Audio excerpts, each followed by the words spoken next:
වරක් කියන්න එපා. මහත්තයාට කතා කරන මුවාවෙන් ඇදුම් හොරකම් කරන්න හදන්නේ. හොරකම්?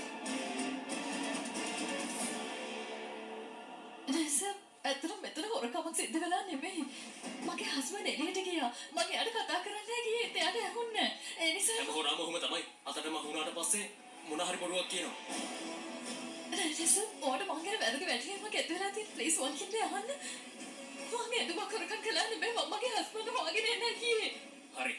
ඔයා මේ ඇදුම හොරකම් කළේ නැත්තම් ඕකේ කාණ ගෙවලා අරගෙන යන්න.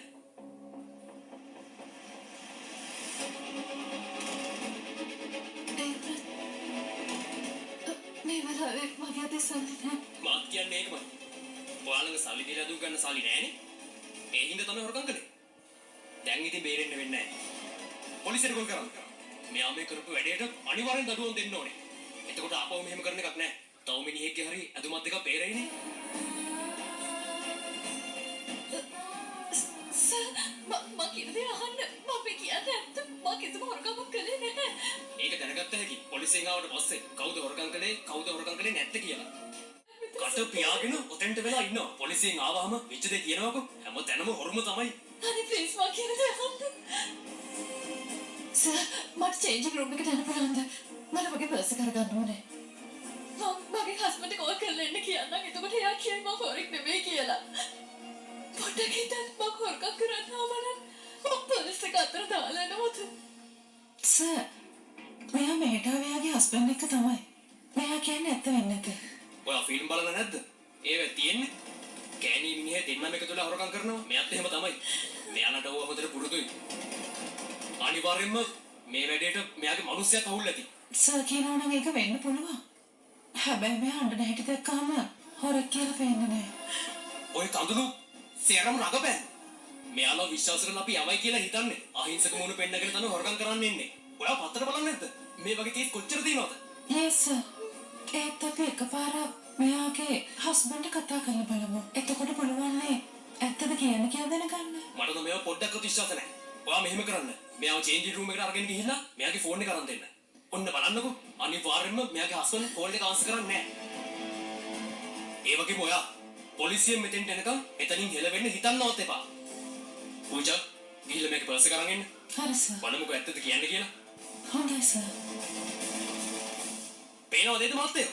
මේ වගේ හොරු හින්දා තමයි හැමතැනම විනාශ වෙන්නේ.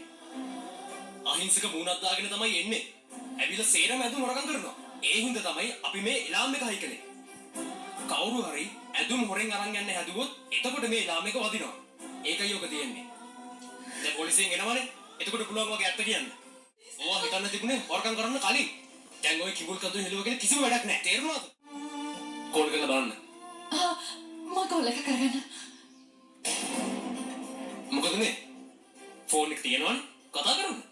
කොහොමද කතා කරන්නේ? මගේ ළඟ නම එක නෑනේ. දැක්කනේ මම කිව්වේ. බොර්නේ කියන්නේ දැන්වත් තේරෙනවද? කොයි නෝන ගාවද තමන්ගේ මහත්තයාගේ නම්බරේ නැත්තේ? මේක නාටකම, මේක රඟපෑම. මම බොරු නෙමෙයි කියන්නේ ඇත්ත කියන්නේ. ටික දවසකට කලින් තමයි මම ශාන්තිකට් වලට ආවේ. මේකේ ඇලුත් නම්බර එක නැහැ තිබුණා නම් මම කතා කළා මෙයා එනවා. හස්බන්ඩ්ගේ නැති වුණාට පවුලේ කාගේ හරි නම්බරේ ඇතිනේ. ඉතින් කෝල් කරලා බලන්න. හැබැයි මීට වැඩි දෙයක් නම් කරන්න බෑ. ගම ගැන කතා කරමු නිසායි මම ඔයාලට මෙහෙම chance එකක් දෙන්නේ. ගෙදර කාට හරි එන්න කියන්න. සල්ලි දීලා ඔය අදුම අරගෙන යන්න. පොලිසියෙන් ආවොත් මං කියන්නම් වැරදීමක් උනේ. මාත් හිතුවේ ඒ කෙල්ල කියන්නේ බොරුයි කියලා. අපේ ෂොප් එකේදී ගොඩක් අය අල්ලගත්තාම ඔහොමයි කියන්නේ. අල්ලගත්තට පස්සේ කියන්නේ ඒ කියන්නේ හොරකමක් කළා. හොරකමක් කියන්නේ මට තේරෙන්නේ නැහැ. අපේ ෂොප් එකේ තිබිච්ච අදුමක් ඇදගෙන එළියට දුවන්න හැදුවා. මේ බලනකොට වැරදි වැටීමක් වෙලා. එයා බර්නා වලින් මෙහෙට ආව විතර මේක නේ දන්නේ නැහැ. ඉතින් එයා අදුමක් ඇදගෙන එළියට එන්නේ නැති. ඒක ගාන කීයද කියන්නකෝ මං දෙන්න. ප්‍රශ්නයක් නෑ. ඔය කතාව මං ගොඩාක් කුරුංගේ කටින් අහලා තියෙනවා. කාටද ඔයා හොරා කිව්වේ? මං හොරෙක් වගේද පේන්නේ?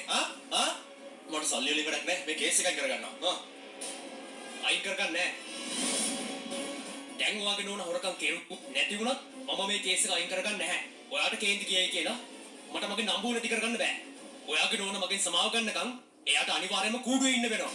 එහෙම දෙයක් වෙන්නෙත් අනික ඔයා හින්දා. ඔයාට ලොකු කවුරු අහිංසක කෙල්ලෙක් කූඩුවේ තියන තාදද? ඔව් එයි. ඔයා දන්නේ නැද්ද අනික වැදගත් මිනිස්සෙක් ඉස්සරහා කොහොමද කතා කරන්න ඕනේ කියලා. ඒකත් උගන්නන්න වෙයි වගේ. හොඳයි. හරි. මම ඔයාට වගේ කඩේට දෙකටම පාඩමක් උගන්වන්න. මම දැම්මම සෝෂල් මීඩියා වල දාන්න තමසල කස්ටමර්ස්ලා සලකන්නේ කොහොමද කියලා. ඒකවත් පොඩ්ඩක් තේරුම් ගනින්නේ නේද? නෑ ඉන්න නෑ මම ලයිව් එකක් ඉන්නවා. ඉන්නකෝ. ඉන්ස්පෙක්ටර් නෝනා මේ වගේ මිනිස්සුත් එක්ක කඩ ගන්නට වැඩිය හොඳයි පැමිණිලි ඉල්ලා අස් කරගන්න එක. මෙයාගේ නම්බුවේ මට ඇති වැඩක් නෑ. හැබැයි මම වැදගත් මිනිස්සෙක්. ඒ වගේම ඔයා හිතන්න එපා මම බය වුණා කියලා. මං කාටවත් බය මිනිස්සෙක් නෙවෙයි. එක්ස්කියුස් මී මැඩම්. පැමිණිල්ලේ ඇතුලේ ගාණ කීයද තියෙන්නේ? රුපියල් 25යි. මෙන්න ගන්නවා තමයි සල්ලි. යන්න එන්න විදන් කරනවා ඊගාට කියනවා. එක්ස්කියුස් මී මැම් ප්ලීස් යන්න කියනවාද? විමලා ගිහිල්ලා පර්ණින් නෝනාව එළියට එක්කගෙන එන්න. මෙන්න මේ මොකක්ද? ඔයාගේ නෝන ගැතුම තියෙන්නේ. එනකොට එනවා ගාප එකයි. මෙන්න ඉතුරු සල්ලි. ඒ දන්නවද? අද ඔෆර් එකක් තිබුණා. මම මේක දුන්නේ මම ඔයාගේ වංචාකාරයෙක් නෙමෙයි හින්දා.